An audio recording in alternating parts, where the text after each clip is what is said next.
Welcome back. We are taking a walk through a park. Is this a park? A country park. It's not the greatest of days. It's very warm. It's warm. Just drizzly. It's overcast, drizzly, yeah. And then we are about to head off to a yard sale. So you got a message from your mum, who got a message from her friend, who got a message from her friend. Yeah, it's like a phone tree. Someone that lives in like a country estate type house is moving. And they're selling off, I think, a few bits before they move. So, I don't know, it could be nothing, it could be something. But we love a yard sale. We love a boot fair. We love anything like that. It starts at 10 o'clock, so we're going to get there probably a little bit earlier. 9:45. But we won't go in, we're not those people. But we will be ready to go in at 10 o'clock.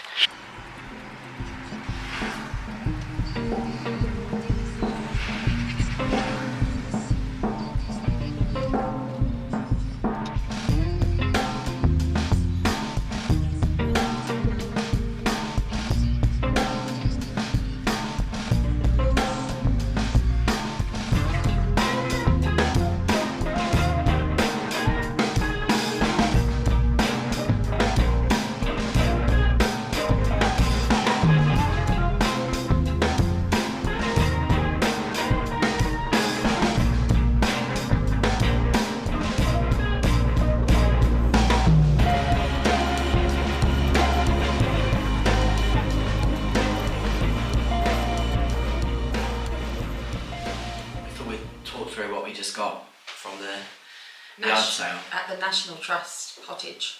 Yeah, her great grandfather had donated this massive house to the National Trust. And apparently it's open to the public, but not at the moment. It's opening shortly.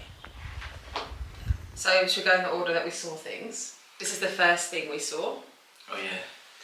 I saw this pot, but turn it upside down so they can see. It's got no bottom. But I'm going to put it outside in the garden. I love a pot like that. I think it looks really nice.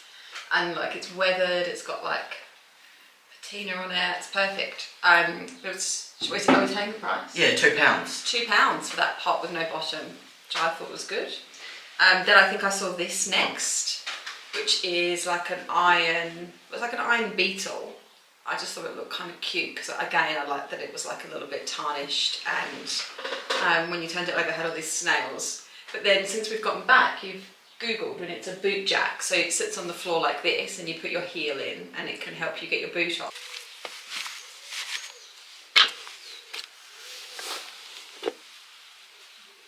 And then it was Sunny. He was into all the trains. So he's obsessed with Thomas the Tank Engine. Is that what I'm calling it? No. And they noticed that he was playing with he's had a Thomas since when, so my mum gave it to him, he's not let it go, he's gone to bed with it and everything. And then they were like, oh, there's a big thing of Thomas truck stuff over there. Tracks. I love that it's made of wood, not plastic. Well, there's some plastic. This is a big Brillo thing. Oh, it's got one of those turn-around things. He's obsessed with watching this on YouTube. He just loves to watch them put the bits together. So this has got a few different Thomases, a few different trains that go through and turn around. And they're all wooden. And it's all wooden, so we're going to have some fun this afternoon setting that up. And then I also bought in the same vein, he hasn't really got many Thomas books, but he got one which was like a Thomas safety book which they must give out at school. And there's like a little library near us and there were about 5 of them in there, so we borrowed one. But he loved to read about how to be safe on the train tracks. But that one's cooler. That's like the old style one. This was £15 for this box of and that was like, I think she just included that. Just included it. You can do your one next. Oh yeah, so this. It was a tray. I think, would she say they call like a printer's drawer? Printer's drawer, yeah. But it's got hooks on it so it can be hung on the wall. And I don't know, you can put stuff in or just display it like that, but I think it's rad. £10, which, that's pretty good. I think. Yeah. Nice. And then just before we left, I saw this set. So this is a set. I love a nice linen. We went to the flea markets in Paris. I got a beautiful set of linen. But the problem is with them, they get a bit dirty and it's quite hard to clean them because they're such nice cotton. Anyway, these are like place sets. I've got 15 of these, and they have matching little napkins that go with them. with the same, some of them have got like some stains on them, but some of them don't, with the same little kind of like ivy leaf almost, or like a tomato leaf. And I got 15 napkins, probably more than 15 napkins, all of these napkins, and these 15 place settings. These are all hand embroidered, they're so pretty. Ivy leaves for £10. So I'm going to wash these up now and try and get some of the stains out. Wanted them once you picked them up, didn't they? Yeah, once I picked them up, there was another lady, we got them really early, there was another lady there that was early too. And then as soon as I grabbed them and I asked how much they were, I said I'd have them. She was like, oh, I didn't see those, I wanted those. And one of the reasons I liked it, obviously because it was cheap, but it's also because like, yeah, some of them are kind of stained, which is like fine, but they do get stained. So I don't ever have 15 people over or the space, and I would never use this if I have 15 people over. But like, it doesn't really matter because you can like, you know, use it for something else if they do get too stained. I'm going to try and get these yellow stains out of some of them. So they would have just had like a curry or something with them, that's what I mean. So more is good, even though you don't need it for 15 people. So we spent all up. It was 38. Yeah, and we gave her 40 because Sonny was just stealing little trains over left, right and centre, so we figured, yeah. We've just had a couple of deliveries. Yes. So we figure this is to do with the house, so we figure why not unpack them now, So we got, ages ago we got from this company called Floors of Stone, we got a few tiles before we'd even moved into the house because we knew we needed new tiles, but we weren't like obsessed with them, were we? No. So I ordered more, they look a lot better. They do look better. Well, that's thick, isn't it, that one? What's that? Is it all like limestone tiles? Jaipur brushed limestone. Jaipur brushed limestone, that's really nice. So, oh, it's actually not too bad from a porous point of view, it's really soft. Really nice colour. Etched limestone. Yeah, I'm not a fan of the smooth. What's that one? one? Too smooth. That's a tumbled limestone. So we're hoping to do limestone tiles all the way through the side of the house, one floor, to make it look nice and big. Nice colour. So that one, this Millhouse blend, that is one of the colours, but it comes in like, it's like a kind of patchwork almost. So some of this colour, some are a little bit lighter, some are a bit darker. But that's really like open, like because like if you put something on that, you would, you have to put a seal over it. Sonny's awake. Sonny just woke up. Do you want to go get him? I'll go get him. Sonny was asleep in the car and he just woke up and now he's playing with his trains. Oh, these are the ones you were looking forward to. Yeah. Terracotta. Yeah, I really like. I mean, obviously that's not going to work. In the No, kitchen. so that's like a one for like a herringbone or a stacked. Right. But it's an antique terracotta. That is amazing. That I one. don't think it's for the kitchen, maybe from the mudroom, but that is really nice, yeah. Really nice. So we just did the unboxing, but I wanted to show you what they look like because sometimes the sample is like so tiny you can't really see what it is. So this is the Floors of Stone catalogue and we're mostly looking in this kind of limestone section. So we did get this before in an old sample, but we didn't love it because it was a little bit too kind of beige. And so what we've got here is the light Jerusalem. See, it's so different. I love the surface, but it's just such a light colour. It's probably too light for us. And then down here, we have the Zephyr etched, which I think is a really beautiful surface, but it really does. It's quite hard to see. Or maybe you can kind of see that it really does have these like pink flecks through it, which probably aren't the kind of right vibe for us. It's actually very, very pink in the real life, in the real life. So let's get to the ones that I really want to show you. So these are this is an antique terracotta, which again is so nowhere near for an inside the house. It's a POW terracotta, but it's such a beautiful finish. But this one I'm really starting to love. This is the terracotta square. Now I wasn't really into the thought. At one point Cole wanted to do full terracotta throughout the whole of this part of the house, but I think it's too much. It is definitely too much. But because we're going to do a beautiful sage green in the mudroom, and because obviously it's going to be like, well, obviously it's a mudroom, but like, you know, boots and prams and God knows what in there, I actually think it could look so pretty, especially if we got maybe like a little bit of a, this has been treated with an oil and a wax, but I think you can get a different seal to go over the top, so it's a little bit like cleaner, because this still does have like dust when you So you can kind of see it's coming off. Obviously, excuse my nails, by the way, this is from all the painting and God knows what. But I'm really into this, the terracotta. Soph's excited to get this door painted. You've been talking about it all week. I've bought all the hardware. I did it all myself, all the measurements. Yep. And so I've sanded everything back. I want it to look perfect and I'm excited. Actually, the door's not the bit I'm most excited about. That's the bit I'm most excited about. Well, getting rid of the purple wall. Yeah, but there's some work that needs to happen above it first, which is your job. So this is about as much as I can do. I've got a meeting at 9:30, which I'll do from downstairs. So I can keep working. Show them the colour.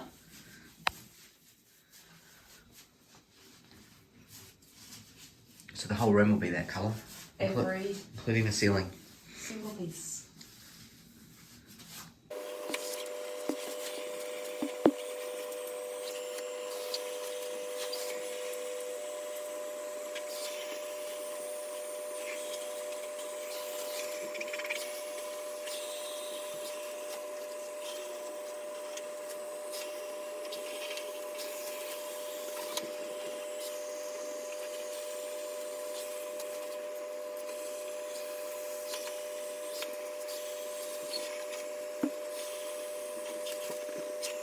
And the wall is stripped. Took a little while. There was basically what seemed like a liner, wallpaper, potentially two layers of wallpaper. I'm not too sure. And then there was that purple paint. So it took a while. We had to basically rip the wallpaper off first and then use the steamer to remove the liner, which actually came off really easy at that point. But it's pretty messy. I mean, it's a very small amount. We've been picking it up as we go. Oh, there you go, black bag full. But pleased it's done. Almost thought about halfway through, oh, I've had enough, I'll stop now, come back tomorrow, but I'm so pleased we just powered through. The wall's done. I can go and have a good sleep now and wake up tomorrow and start measuring up for some paneling. This is my washing line of all the linen that I bought yesterday. There's loads down here. I put like a Vanish Wonder soap on it and put it in a really long wash. And then I bought this starch yesterday off Amazon, which has arrived. And all of the stains so far have come out. And it looks so pretty. And it's lovely, thick linen. So I'm just spraying it with a little bit of starch, like not much, just a tiny bit. And then just like giving it a good press. And very satisfying, as you can imagine.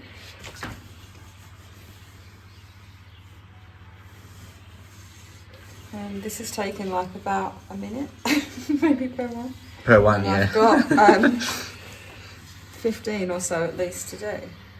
But it looks so nice. What do you think? I mean, yeah, they look very flat and very clean. Beautiful. This Good is job. number 7. So we're midway through study week. We have just basically like demolished a lot of stuff in this room. I'll take you around and show you. What is behind me is the door that I've taken off the boiler, which I want to take you through some of the hardware that we're going to be adding to it. But let me put my front camera on. I keep getting told off for using the selfie camera. So we filled some holes. We've put some decorator's cork in to fill the gaps. I have taken the doors off, which has been a real nightmare. Lots of the screws were painted over. And we have also removed all of the wallpaper and lining on this wall, which has revealed quite a few holes and cracks. We are waiting for the paneling to arrive because I think it's much easier to put the paneling up and then do the painting. But in the interim, I have started painting. These are the 2 doors that have come off of that door and that door here. So they had, the door hinges were all painted over in white and there were silver door handles on there, which I want to change for gold. So I just wanted to take you through some of the hardware that I've purchased, and I'm so proud of myself because I had to do all the measuring myself. So I purchased these off of Amazon. They're like really cheap, I think less than like £5 each. So these are the catches that actually will sit here on the door. So you'll only see the gold bit, but before it was the glossy white colour, so you definitely would have noticed. And this is the piece that goes on the inside of the door. So we had to pull all of that out and then replace it. The second piece was these hinges. So you can see what you actually saw previously was this white gloss colour, which was, you know, fine because the whole door was white, but the door frame is going to be a terrible first coat, but it's going to be all sage green. So what I've also purchased are these brand new brass door hinges. So again, you obviously won't see these two pieces because that will connect to the wall, the frame, and this will connect to the door, but you will see this. And these were from this particular size. It was actually quite hard to find, so I had to get it from Homebase. I couldn't find it on Amazon. French furniture fittings, they have such beautiful handles. And these are actually very reasonable. These were about £4.50 each. So these will be, this door's upside down, but these will be, oh, and look at that, it fits the new door handle. So there'll be one here and there'll be one on the upper section. So I bought 2 of these. So it is about 5 o'clock on a Thursday afternoon and the sun is pouring in here. Well, it was, it's sort of moved a little bit now, and it is so hot in here, but I'm feeling the pressure of getting this room finished because this is Soph's office. She spends a lot of time in here and she's really saying, hey, maybe go work on the room. So up here getting it started. We got the wallpaper off the walls as we'd shown you. Soph's made a start on the doors from the cupboard over there, and I'm about to, I've done a rough measurement of the panelling that needs to go up. I've ordered it, it's arrived, but now I just want to do some fine tuning to make sure before I cut it up I have got the right measurements. So we're going with a dado rail all the way around. It comes up around about here. I think it's about 900mm from the ground, which apparently is quite standard. And then some, I don't even know what you call them, they look like picture frames basically. So I've got a picture rail that I'll cut up into boxes. We're going to do 3 on the 2 bigger walls, 2 on the one behind you, and 1 just over here. So yeah, it's basically panelling from about 900mm down. So the dado rail looks like this.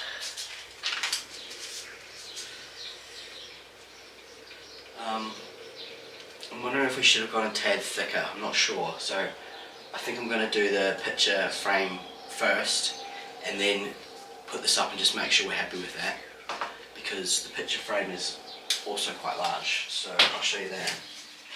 Yes, this is the picture rail. So less detail, but still reasonably thick.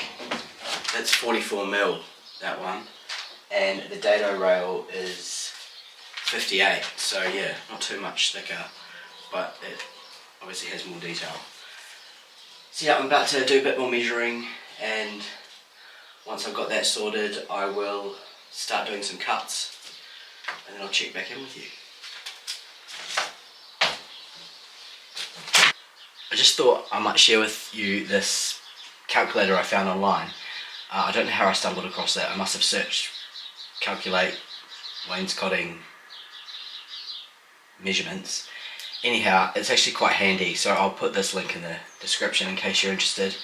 But basically, you measure up your walls, so width, height, the measurements of your rails, so their width basically, so 58, 44, and you basically tap it all in. So you can only do one wall at a time. So I'm working at the moment on the bigger wall, and I know I want 3 panels, so you basically tap in everything you know, and then you can select 3 panels. If you want 6 panels, put in 6, however many you want, and you calculate, and it basically shows you the wall and it gives you the exact measurements. So it tells you how wide each box needs to be, how tall, how far from the baseboard, how far from the top dado rail. So it's all there. So you can basically put your measurements in, calculate it, and then go off that, and fingers crossed that works out. We'll soon see if this calculator is accurate.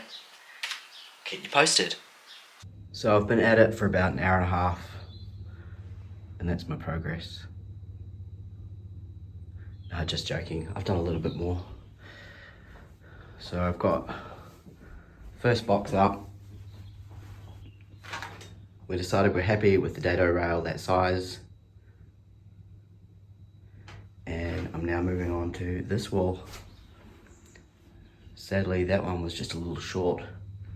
So I'll touch that up and then get started on the 3 boxes here. So I'm just gonna go a wall at a time. I don't know why, that just makes me feel better.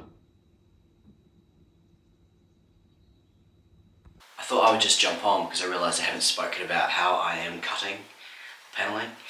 Now, it might be faster, possibly easier to use like a miter saw, so power tools, but I am choosing to do it the old-fashioned way with a bit of elbow grease. There's a couple of reasons why. I find using these less messy than a miter saw. They tend to spit out a lot of sawdust all over the place, and because we live here, we're trying to keep the mess to a minimum, the dust. The other one is the noise. Because I'm working a lot in the evenings, once Sonny's gone to bed, his bedroom's right there. This doesn't really make any noise, whereas the power tools do. So that's the other reason. Now, or actually there is a third reason, and I find I get more accurate cuts with this. It's debatable and personal preference for everyone, but yeah, I really find that I can get the exact measurement, like to the millimetre, whereas when you're using the drop down saw, the kerf, which is essentially the sawdust, I find that little part a little bit harder to measure, and with this sort of stuff you do want it really accurate. There's fancy tools with lasers and all that sort of stuff as well. So I guarantee power tools are probably the preference, and if you've got an abundance of that stuff, then primo, do it that way, it's faster. But yeah, for me, I'm using the hand saw. So I have basically pre-cut a whole lot. I know all the sizes, so I'm just cutting them all at the moment, and then I will start sticking them up on the wall behind me. That brings this video to an end.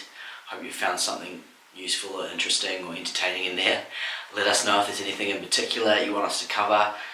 Next video we should have this room pretty much finished, so we'll be able to show you how that looks. It should be all painted, panelled. We'll still be waiting on the blind and a few other bits and pieces, but most of it should be done. We are also heading down to Tunbridge Wells to check out some kitchen shops, and I think there's a few antique stores down there as well, so we'll take you with us on that. But thank you for watching. Please hit like, maybe throw us a comment, subscribe if you like it, and we'll see you next time. Cheers.